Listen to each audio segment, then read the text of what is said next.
Hello hello hello hello प्यारे प्यारे बच्चों, कैसे हो आप लोग। आप सभी का मेरे इस YouTube चैनल में बहुत बहुत स्वागत है। तो मैं हूं सर्वेश।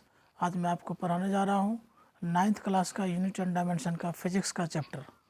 तो आप सभी बच्चों से रिक्वेस्ट है कि आप मेरे साथ जल्दी ही अटैच हो जाओ, ज्वाइन कर लो।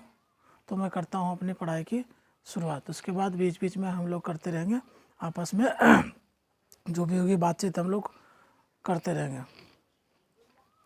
तो इसके पिछले वाले वीडियो में यानी प्रीवियस वीडियो में मैंने आपको यूनिट एंड डायमेंशन का इंट्रोडक्टरी क्लास मैंने बताया था, उसके बारे में मैंने थोड़ा सा परिचय आपको दिया था। उसके आगे की बात मैं करता हूँ। तो मैंने इसके पिछले क्लास में यूनिट एंड डायमेंशन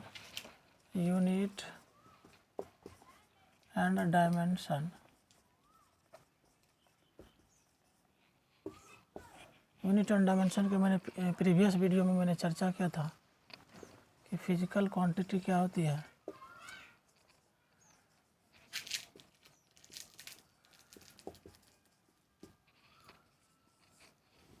उसके बाद मैंने बताया था सिस्टम ऑफ यूनिट, बताया था आपको सिस्टम ऑफ यूनिट बताया था, जो कि 4 तरीके का होता है। FPS सिस्टम,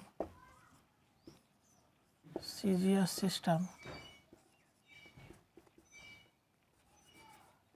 MKS सिस्टम और SI सिस्टम। ये 4 सिस्टम के बारे में मैंने चर्चा किया था पिछले क्लास में, और मैंने बताया था यूनिट के बारे में भी चर्चा किया था मैंने, और SI यूनिट के बारे में मैंने डिटेल में चर्चा किया था। इतना सारा चीज़ मैंने अपने पिछले क्लास में मैंने चर्चा किया था। तो इसके बाद वाला चर्चा में आज हम आप लोग के साथ करने वाले हैं, ठीक है। तो आप लोग मेरे वीडियो के साथ अंत तक बने रहिए, तभी इस पढ़ाई का मज़ा आने वाला है। तो जो भी फिज़िक्स के इंटरेस्टेड छात्र हैं, चाहे जो भी आप IIT का बेसिक फाउंडेशन बनाना चाहते हैं, या नीट का बेसिक फाउंडेशन बनाना चाहते हैं, या आप NDA की तैयारी करना चाहते हैं, आगे चलकर एयरफोर्स की तैयारी करना चाहते हैं, जितने भी साइंस से रिलेटेड जितने भी आपको फ्यूचर में होने वाले इसके ओलंपियाड जैसे कॉम्पिटिटिव एग्जामिनेशंस हैं, उन सबों के लिए मैं बेसिक फाउंडेशन की शुरुआत इस क्लास के ज़रिए मैं आप लोगों को करने जा रहा हूँ। तो आप लोग मेरे वीडियो में तुरंत ही जुड़ जाएं।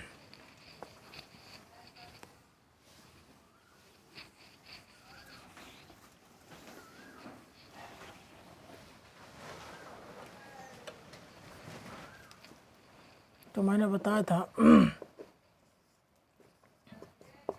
यूनिट एंड डायमेंशन में मैं आपको बताया था कि यूनिट जो होता है दो तरीके का यूनिट होता है। एक होता है बेसिक यूनिट,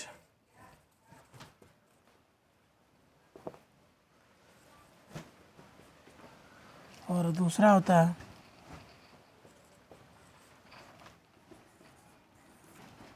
डेराइव्ड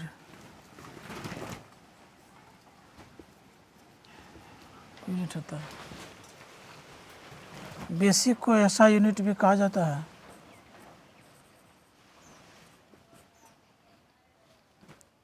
ठीक है। और इसकी जो संख्या है 7 है, और इसकी जो संख्या है वो इनफिनाइट है, यानी अनलिमिटेड है।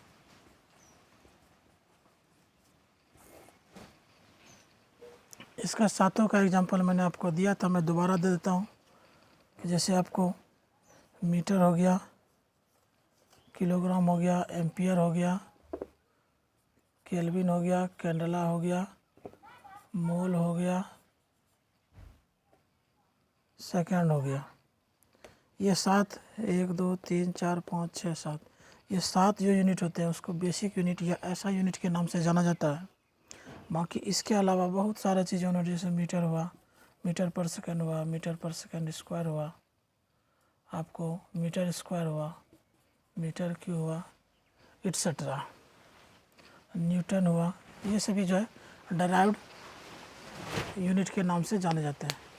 तो इसका तो मैंने चर्चा कर दिया था। आज मैं आपको डराइव्ड यूनिट के बारे में स्पेशली मैं चर्चा कर देता हूँ, ताकि आपको किसी भी फिजिकल क्वांटिटी का जब आप आंसर लिखोगे तो उसके साथ उसका यूनिट का लिखना बहुत ज़रूरी होता है। तो यूनिट आप लिखने में गलती नहीं करो, उसके लिए आज मैं आपको चर्चा कर देता हूँ।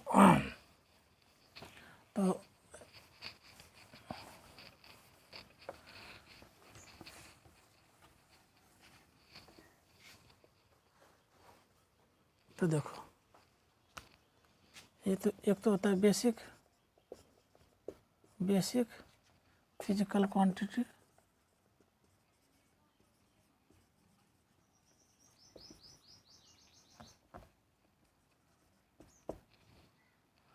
और दूसरा है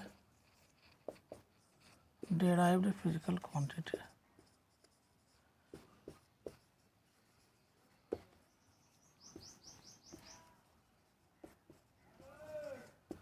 डेराइव्ड फिजिकल क्वांटिटी तो बेसिक फिजिकल क्वांटिटी जैसे मास हुआ, टाइम हुआ, लेंथ हुआ, टेम्परेचर हुआ, इलेक्ट्रिक करंट हुआ, ल्यूमिनस इंटेंसिटी हुआ, अमाउंट ऑफ मैटर हुआ, ये सभी जो है बेसिक फिजिकल क्वांटिटी कहलाता है। इसको बेसिक फिजिकल क्वांटिटी इसलिए कहलाता है क्योंकि यह किसी के ऊपर इसका डिपेंडेंसी नहीं होता, यह किसी के ऊपर निर्भर नहीं होता। लेंथ है, मास है, टाइम है, ये सभी किसी के ऊपर डिपेंड नहीं होते। और डेराइव्ड फिजिकल क्वांटिटी उसको कहा जाता है जो डायरेक्ट या इनडायरेक्ट वे में इसी बेसिक फिजिकल क्वांटिटी पर डिपेंड होता है। यानी कहने का मतलब ये है कि डेराइव्ड फिजिकल क्वांटिटी इसी के सहारे वापस अपना अस्तित्व में आती है। विदाउट इसके इसका कोई संभव अस्तित्व, एग्जिस्टेंस इसका संभव नहीं होता। जैसे आप एग्जांपल पे मैं बताता हूँ,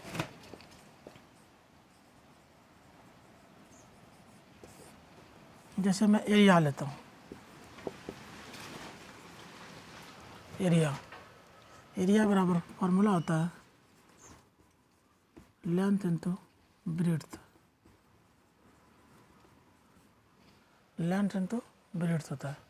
तो लेंथ का जो होता है यूनिट मीटर होता है, और ब्रीड्थ का भी यूनिट मीटर होता है। तो एरिया का यूनिट क्या हो जाता है, मीटर स्क्वायर हो जाता है। क्या हो जाता है, मीटर स्क्वायर। अब देखो ये मीटर और मीटर, ये मीटर क्या है, मीटर है इसका बेसिक फिजिकल क्वांटिटी का, और ये भी बेसिक फिजिकल क्वांटिटी है। तो एरिया इन दोनों पे डिपेंड हुआ कि नहीं, ये एरिया हुआ इस पर और इस पर डिपेंड हुआ, इसीलिए इसको डेराइव्ड फिजिकल क्वांटिटी कहा जाता है। डेराइव्ड फिजिकल क्वांटिटी हमेशा बेसिक फिजिकल क्वांटिटी पर ही डिपेंड करता है। इस बात का आपको ध्यान में रखना है।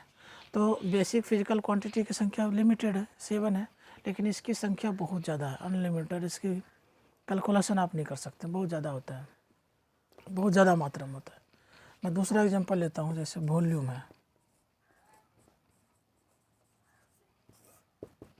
वॉल्यूम का फार्मूला क्या होता है, वॉल्यूम का फार्मूला होता है लेंथ होता है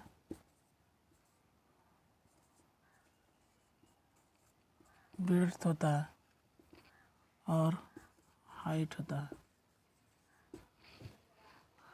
तो लेंथ का अगर यूनिट डालोगे तो मीटर होता है, विड्थ का डालोगे तो भी मीटर होता है, हाइट का भी डालोगे तो भी मीटर होता है। तो इस तरीके से वॉल्यूम का जो यूनिट बन जाता है मीटर क्यूब। तो मीटर क्यूब जो लेंथ का बना, वॉल्यूम का जो बना, ये सभी इसका ऐसा यूनिट है। ये और ये क्या है, ऐसा यूनिट है। तो हम अब चर्चा करेंगे ऐसा यूनिट का ही, हर जगह चर्चा करेंगे। आपको जितना भी डेराइव्ड फिजिकल क्वांटिटी का मैं यहाँ पर चर्चा करूँगा वो सभी ऐसा यूनिट ही बनने वाला है, ठीक है। तो आप इसको गौर से देखें। इसके बाद मैं आपको बताता हूँ डेंसिटी का बताता हूँ। नहीं, जो आपके जो 9th क्लास के स्टैंडर्ड में जितना आ सकता है उससे ज़्यादा मैं आपको बता दूँगा।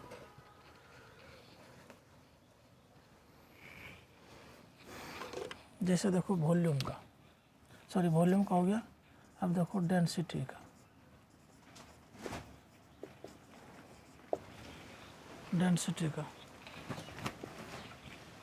डेंसिटी का फॉर्मूला होता है mass upon volume. Mass upon volume. शायद आपको हो सकता है इसका कलर डाउन है, नहीं दिखे, इसलिए मैं ब्लैक वाले से ही आपको लिख के बताता हूँ। डेंसिटी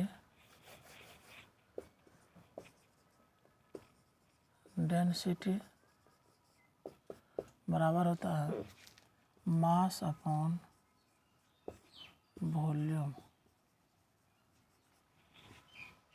तो मास का जो ऐसा यूनिट होता है वो होता है किलोग्राम। क्या होता है? और वॉल्यूम का मैंने अभी तुरंत बताया ऐसा यूनिट क्या होता है? Metre cube. तो डेंसिटी का यूनिट क्या बन जाएगा आपको बताओ ज़रा। तो डेंसिटी का यूनिट जो बन जाएगा किलोग्राम पर मीटर क्यूब। किलोग्राम पर मीटर क्यूब। तो डेंसिटी का जो ऐसा यूनिट बना किलोग्राम पर मीटर क्यूब। डेंसिटी का ऐसा यूनिट क्या बना? किलोग्राम पर मीटर क्यूब। ठीक है। दूसरा देखो आप,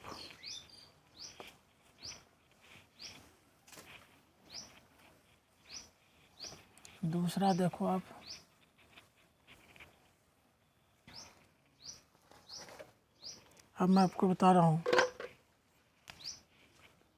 अगला देखो आप, मैं बता रहा हूँ आपको स्पीड का। स्पीड बराबर फार्मूला होता है डिस्टेंस अपॉन टाइम। क्या होता है? Distance upon time. तो डिस्टेंस का जो ऐसा यूनिट होता है वो होता है मीटर। टाइम का क्या होता है? सेकंड। तो स्पीड का क्या बन जाएगा बताओ ज़रा। स्पीड का बन जाएगा मीटर पर सेकंड, या इसको आप ऐसे भी लिख सकते हो मीटर ms पर पावर माइनस। तो स्पीड का जो ऐसा यूनिट बन गया मीटर पर सेकंड। क्या बन गया? मीटर पर सेकंड। ठीक है। अगला देखो। हाँ, तो मैं आपको एक बात बता देता हूँ, एक बात कि स्पीड और वेलोसिटी वैसे तो दोनों अलग चीज़ है, क्योंकि स्पीड एक स्केलर क्वांटिटी होता है और वेलोसिटी एक वेक्टर क्वांटिटी होता है।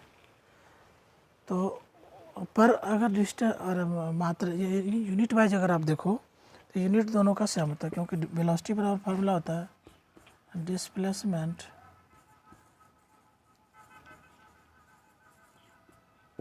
Upon time.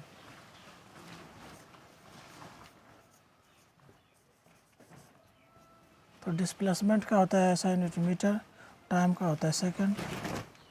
तो ये क्या हो गया? मीटर पर सेकंड। तो वेलोसिटी का जो ऐसा यूनिट तैयार हुआ, क्या तैयार हुआ? मीटर पर सेकंड। तो देख लो आप, स्पीड का भी मीटर पर सेकंड है, वेलोसिटी का भी मीटर पर सेकंड है। तो अगर यूनिट वाइज देखें तो दोनों सेम होता है, लेकिन डायरेक्शन वाइज दोनों अलग अलग चीज़ होती है, क्योंकि ये स्केलर क्वांटिटी होती है, वेक्टर क्वांटिटी होती है। इसके पास डायरेक्शन नहीं होता, इसके पास डायरेक्शन होता है। लेकिन यूनिट वाइज देखें तो दोनों का क्या होता है? सेम होता है। तो आप इस बात को नोटिस करेंगे। आगे बढ़ते हैं।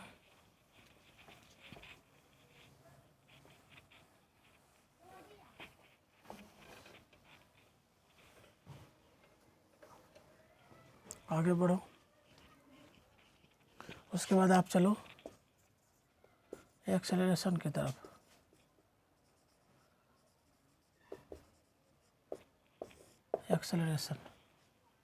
एक्सेलरेशन बराबर जो फार्मूला होता है वेलोसिटी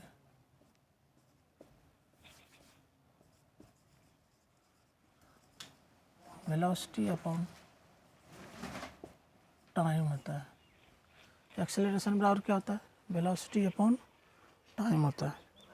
अगर वेलोसिटी का भी तुरंत मैंने ऐसा यूनिट आपको लिखाया था मीटर पर सेकंड और टाइम का हो गया सेकंड। ये जब ऊपर जाएगा बच्चों तो ms पर पावर -1, ये एक बार यहाँ जो इस पे पावर है ये ऊपर चल के -1 हो जाएगा। तो एक्सेलरेशन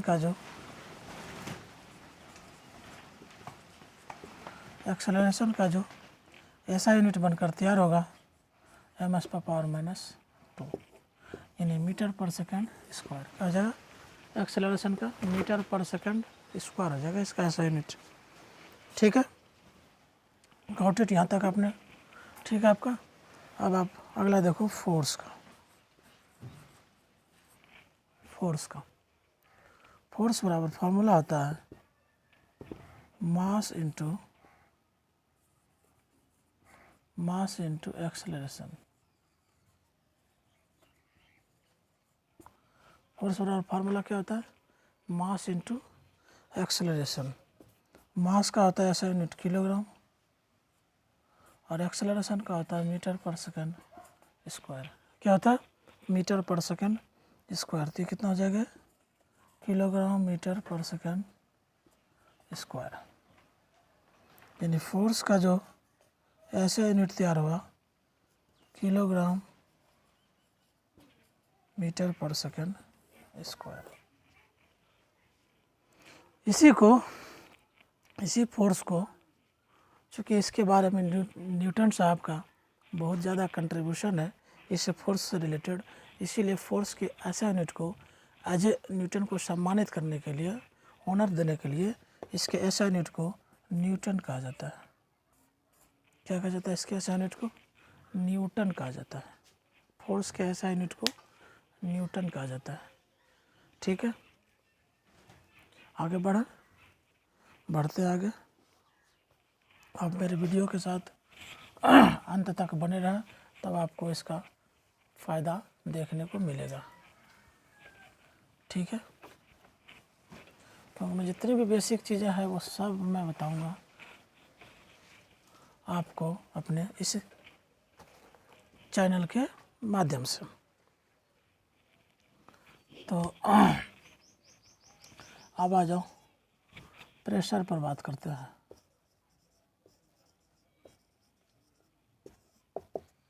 किस पर बात करते हैं? प्रेशर पर। प्रेशर पर फार्मूला होता है फोर्स अपॉन एरिया। क्या होता है? Force upon area. फोर्स का मैंने अभी तुरंत ही बताया क्या होता है? न्यूटन होता है। एरिया का क्या होता है वो भी बताया मैंने, मीटर स्क्वायर। तो जब आप इसको सीधा करके इसको ऊपर लेके जाओगे तो न्यूटन पर मीटर स्क्वायर। तो इसलिए प्रेशर का क्या हो जाएगा? ऐसा यूनिट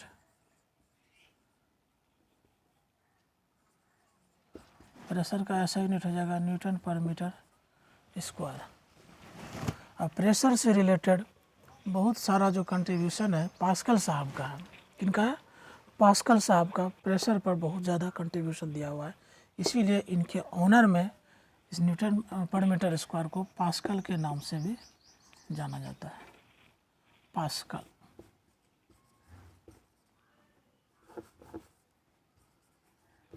पास्कल के नाम से जाना जाता है। इसलिए प्रेशर का जो ऐसा यूनिट होता है क्या होता है? पास्कल होता है। तो ऐसा यूनिट प्रेशर का मैंने बता दिया। अब आप आगे चलो। प्रेशर के बाद अब आप देखो वर्क डन का। देखो किसका? वर्क डन का।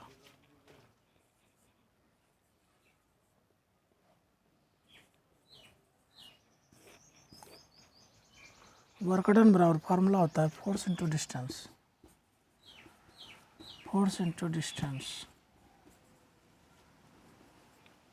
क्या होता है?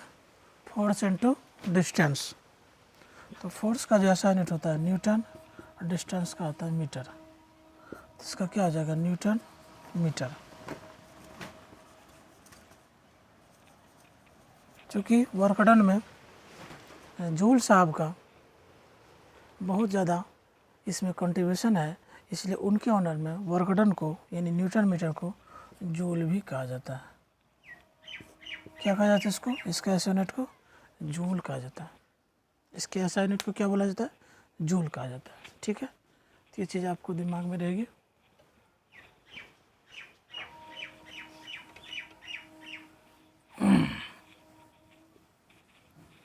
तो प्यारे बच्चों, आप इस वीडियो को ध्यान से देखें, गौर से देखें।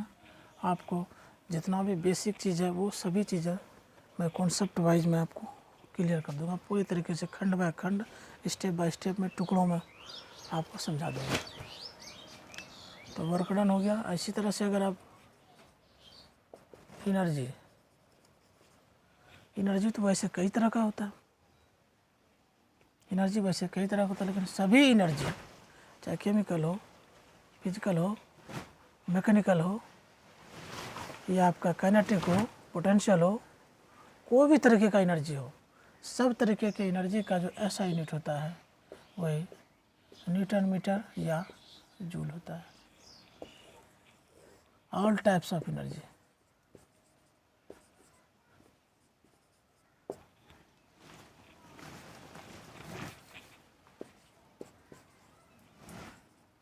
all types of energy having same SI unit as newton metre और जूल। कोई भी टाइप का आप ले लो एनर्जी, सब ऐसा यूनिट होता है। न्यूटन मीटर इसको कहा जाता है या जूल कहा जाता है। ठीक है,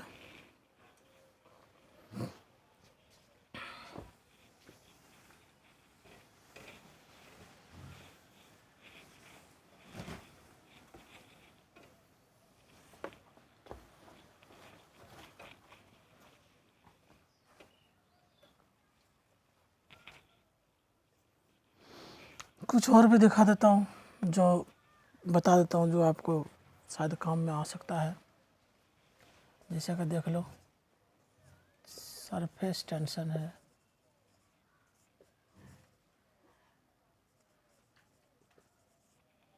सरफेस टेंशन, इसका होता है फार्मूला फोर्स अपॉन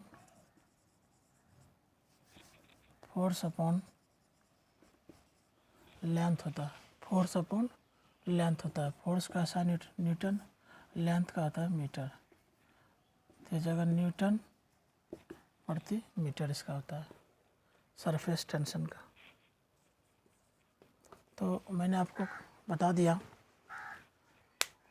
एरिया का बता दिया, वॉल्यूम का बता दिया, डेंसिटी का बता दिया, स्पीड का बता दिया, वेलोसिटी का बता दिया, एक्सेलरेशन का बता दिया, वर्क डन का बता दिया और एनर्जी का बता दिया। अब एनर्जी में आप देख लो, चाहे वो काइनेटिक एनर्जी हो, चाहे पोटेंशियल एनर्जी हो, या केमिकल एनर्जी हो, या फिजिकल एनर्जी हो, या इलेक्ट्रिकल एनर्जी हो, या कोई भी किस्म का एनर्जी हो, हर तरीके की एनर्जी का ऐसा यूनिट जूल होता है। सरफेस टेंशन का मैंने बता दिया। ठीक है, तो आपके जो क्लास की रेंज में आता है, 9th क्लास के जो रेंज में आता है, वो मैंने आपको इस वीडियो के माध्यम से बताया है। ठीक है, तो और भी अगर आपको जितने भी चैप्टर में अगर आते चले जाएंगे तो मैं उन सभी चीज़ों को डिस्कस करता चला जाऊंगा। तो और इम्पोर्टेंट बात मैं इस चैप्टर से रिलेटेड मैं अभी आपको कर देता हूं, आप उसको ध्यान से देखो। मैं ये करना चाहता हूं,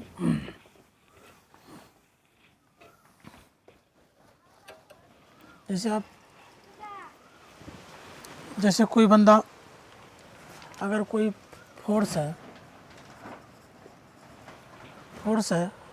अगर उसका वैल्यू फोर्स का अगर वैल्यू मान लो 10 न्यूटन दिया हुआ है, 10 न्यूटन दिया हुआ है। कितना दिया हुआ है? 10 न्यूटन है। तो अगर इसकी बेसिक बात मैं बता देता हूँ। तो 10 न्यूटन को अगर कोई बंदा, इस 10 न्यूटन को अगर कोई बंदा ऐसे लिखना चाहेगा, 10 न्यूटन्स, तो 10 न्यूटन को ऐसे लिखने का हमारे पास कोई राइट नहीं होता।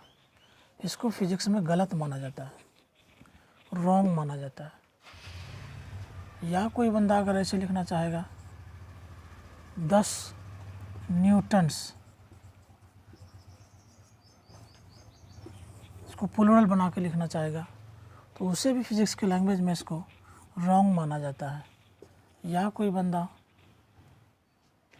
इस चीज़ को 10 न्यूटन एस दे के लिख देगा कि प्लूरल बना करके, तो इसको भी रॉन्ग माना जाता है।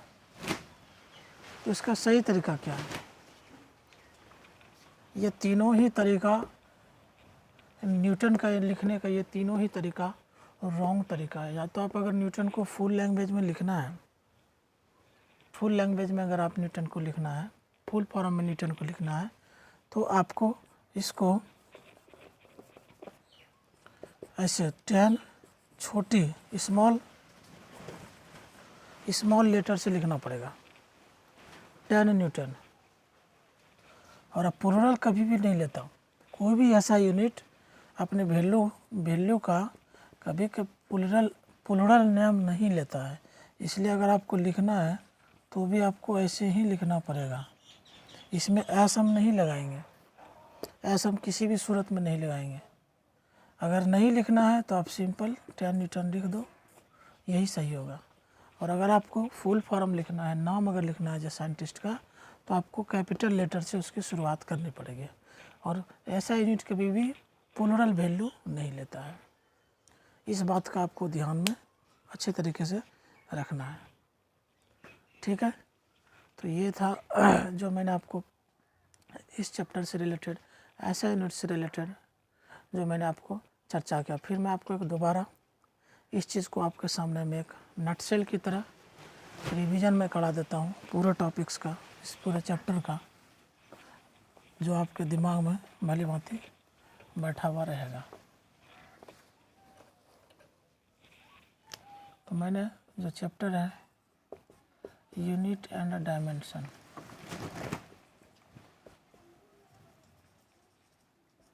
यूनिट एंड डायमेंशन, जो मैंने चैप्टर का नाम लिखा, तो इस चैप्टर से रिलेटेड मैंने आपको चर्चा किया कि फिजिकल क्वांटिटी क्या है,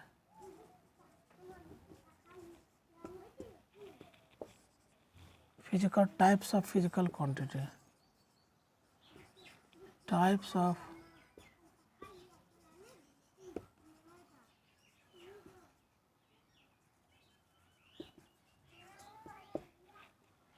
फिर मैंने आपको इसका यूनिट के बारे में चर्चा किया, फिर सिस्टम ऑफ यूनिट के बारे में चर्चा किया,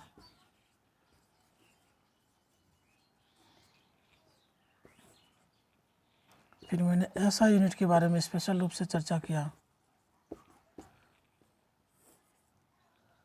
और उसके बाद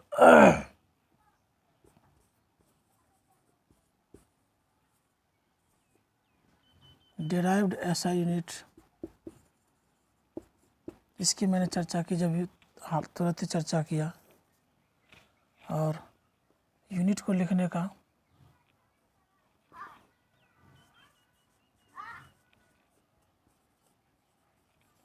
correct way to write SI unit, ऐसा यूनिट को सही तरीके से कैसे लिखा जाए उस पर मैंने चर्चा किया आपके सामने। तो इन चीज़ों को मैंने इस चैप्टर से रिलेटेड मैंने डिस्कस किया। तो मैं फिर से बता देता हूँ एक बार, अभी जो मैंने केवल फिजिकल क्वांटिटी क्या है, मैं इस पर दोबारा मैं करके इस चैप्टर को यहीं पर मैं क्लोज कर दूँगा। उसके बाद मैं आपको नेक्स्ट वीडियो में आपको इससे जो नेक्स्ट चैप्टर है मोशन के बारे में, वहाँ से मैं आपको आगे की तरफ ले जाऊंगा। तो इसको मैं पहले एक बार फिर से आपके सामने में रिवाइज करा देता हूँ कि फिजिकल क्वांटिटी क्या है। फिजिकल क्वांटिटी वो है जिस वो टर्मिनोलॉजी है, वो शब्दावली है जिनके टर्म में हम फिजिक्स के नियमों को, फिजिक्स के रूल एंड रेगुलेशंस को एक्सप्रेस करते हैं, व्यक्त करते हैं। उसी टर्मिनोलॉजी को फिजिकल क्वांटिटी कहा जाता है। फिजिकल क्वांटिटी दो तरीके का होता है। एक होता है बेसिक फिजिकल क्वांटिटी और एक होता है derived physical quantity. Basic physical quantity वो होता है जिनका खुद से अस्तित्व होता है, खुद से एग्जिस्टेंस होता है, वो किसी दूसरे पर डिपेंड नहीं होती है। जैसे एग्जाम्पल के तौर पर मास हुआ, लेंथ हुआ, टाइम हुआ, इलेक्ट्रिक करंट हुआ, टेम्परेचर हुआ, ल्यूमिनस इंटेंसिटी हुआ और अमाउंट ऑफ मैटर हुआ। इसकी संख्या 7 है, इसकी संख्या केवल 7 है। इसके अलावा 2 सप्लीमेंट्री होता है। सप्लीमेंट्री फिजिकल क्वांटिटी होता है जिसको सॉलिड एंगल और प्लेन एंगल कहा जाता है। और दूसरा होता है derived physical quantity. Derived physical quantity वो होती है जो फिजिकल बेसिक फिजिकल क्वांटिटी पर जो पूर्ण रूप से आश्रित होता है, उस पर पूर्ण रूप से डिपेंड रहता है, वो होता है डेराइव्ड फिजिकल क्वांटिटी। ठीक है, जैसे कि तुम्हारा स्पीड हुआ, एक्सेलरेशन हुआ, फोर्स हुआ और आपका प्रेशर हुआ, वॉल्यूम हुआ, डेंसिटी हुआ, एनर्जी हुआ, वर्क डन हुआ, सरफेस टेंशन एटसेट्रा, बहुत सारा है, अनलिमिटेड है। वो होता है। उसके बाद यूनिट क्या होता है? जब हम फिजिकल क्वांटिटी को मेजर करते हैं तो जिनके टर्म में उसको मेजर करते हैं, जिनके पदों में हम उनको मेजर करते हैं, उन टर्म को ही यूनिट के नाम से जाना जाता है। अब जैसे लेंथ को हम किसके टर्म में मापते हैं? या तो सेकंड के टर्म में मापेंगे, या आवर के टर्म में मापेंगे, या डे के टर्म में मापेंगे, ईयर के टर्म में मापेंगे। तो ये सभी जो सेकंड हुआ, आवर हुआ, मिनट हुआ, डे हुआ, ईयर हुआ, ये सभी यूनिट होता है। जैसे किसी चीज़ के वजन को यानी वेट को और मास को हम मेजर करेंगे तो किलोग्राम में, टन में, कुंटल में। तो ये किलोग्राम, टन, कुंटल, मिलीग्राम, ग्राम, ये सभी यूनिट होता है। ठीक है, इसको यूनिट के नाम से जाना जाता है। तो यूनिट भी कई तरीके का इसका सिस्टम आया हुआ, मैंने बताया था। इसका भी अब तक में 4 सिस्टम आ चुका है। FPS system, CGS system, MKS system और SI सिस्टम। ठीक है, तो उसके बाद अब जो बाकी 3 जो सिस्टम थे SI को छोड़ करके, वो सभी अब आउट ऑफ यूज़ हो चुके हैं। उसको उतनी ज़्यादा पूरे वर्ल्ड में मान्यता नहीं है जितनी मान्यता SI सिस्टम को पूरे वर्ल्ड वाइड में दिया हुआ है। तो SI सिस्टम अभी पूरी दुनिया में, पूरे वर्ल्ड में फेमस है, उसी को हम लोग भी फॉलो करते हैं। तो इस सिस्टम SI यूनिट की संख्या 7 है। जो बेसिक फिजिकल क्वांटिटी थी उसी का जो यूनिट है उसी को SI यूनिट के नाम से जाना जाता है।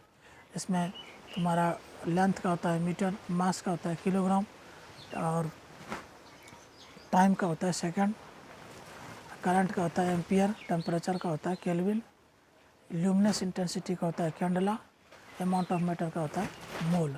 इसके अलावा जो सॉलिड एंगल है सप्लीमेंट्री, जिसको 2 जो सप्लीमेंट्री यूनिट होता है, सॉलिड एंगल जिसका स्टेरेडियन होता है और प्लेन एंगल जिसका रेडियन होता है। ठीक है, उसके अलावा डेराइव्ड SI यूनिट के बारे में तो बहुत सारा मैंने अभी थोड़ी देर पहले मैंने कई सारा बताया। जो जैसे स्पीड हुआ, वेलोसिटी हुआ, एक्सेलरेशन हुआ, फोर्स हुआ और वॉल्यूम हुआ, डेंसिटी हुआ, एटसेट्रा, इन सारी चीज़ों का जो मैंने SI यूनिट आपके सामने में उसको लिख करके बताया, तो वो सभी जो होता है वो सभी डेराइव्ड SI यूनिट के नाम से जाना जाता है। अब correct way to write SI unit, correct way to write SI unit को मैंने बताया कि किसी भी SI यूनिट को हम लोग शॉर्ट फॉर्म में हमेशा लिखते हैं। अगर उसे लॉन्ग फॉर्म में लिखना हो या फुल फॉर्म में लिखना हो तो उसके कैपिटल लेटर से उसको स्टार्ट किया जाता है, और कभी भी उसको एज ए प्लूरल फॉर्म में नहीं लिखा जाता, हमेशा सिंगुलर फॉर्म में लिखा जाता है। चाहे उसके वैल्यू एक हो या अनेक हो, 1 हो या मैनी 1 हो, लेकिन उसको हमेशा एज ए सिंगुलर फॉर्म में ही लिखा जाता है। तो ये जो यहाँ तक मैंने बताया आपको, तो आज के क्लास में इतना सा है। और ये जो डायमेंशन है, ये जो मैंने ये केवल चर्चा हुई अभी यूनिट से रिलेटेड यहाँ तक। ये जो डायमेंशन है, असल में डायमेंशन आपके क्लास का है ही नहीं पार्ट, डायमेंशन +1 में जब आप 10th क्रॉस कर जाओगे, 11 में जाओगे, तब आपको डायमेंशन का ज़रूरत पड़ेगा। फिर भी मैं अगर बीच में होगा तो इसके बारे में बता दूंगा। और मैं इस चैप्टर को यहीं पर मैं यहाँ पर इसको एंड करता हूँ। अब मैं मोशन के बारे में आपको चर्चा करूँगा इसके नेक्स्ट वीडियो में। तो आप सभी बच्चों से रिक्वेस्ट है कि मेरे वीडियो को गौर से देखें, वॉच करें, लाइक करें और अपने दोस्तों के साथ शेयर करें। और कमेंट तो ज़रूर से ज़रूर करें, क्योंकि आपका कमेंट ही हमें एक इम्यूनिटी बूस्टर के रूप में काम करता है, वो हमें एक टॉनिक के रूप में काम करता है। तो आप हमें कमेंट ज़रूर करें। हमने आपको ये जो वीडियो आपके सामने मैंने जो लाया वो कैसा था, हमें वीडियो कमेंट के ज़रिए ज़रूर बताएं। और तब तक के लिए आप लोग हंसते रहिए, मुस्कुराते रहिए, अपने और अपने फैमिली का ख्याल रखिए। तब तक के लिए धन्यवाद।